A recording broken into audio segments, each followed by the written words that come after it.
Mahigit 1.3 million pesos na halaga ng iligal na droga nasabat sa anti-illegal drug operation sa iba't ibang bahagi ng bansa sa loob ng 3 araw. May ulat si Joyce Salamatin.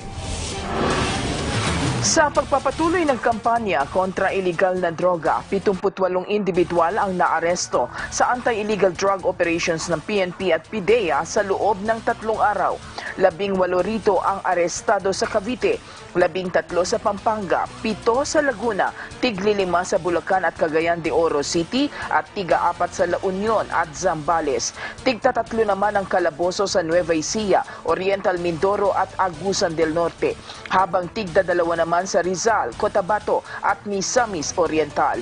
May nahuli rin sa Manila, Kalinga, Baguio City, Cagayan, Tarlac, Puerto Princesa City at Camarines Sur. Nasa higit 1.3 million pesos ang halaga ng hinihinalang illegal na droga ang nakuha sa mga suspect. Joyce Salamatin para sa Bayan.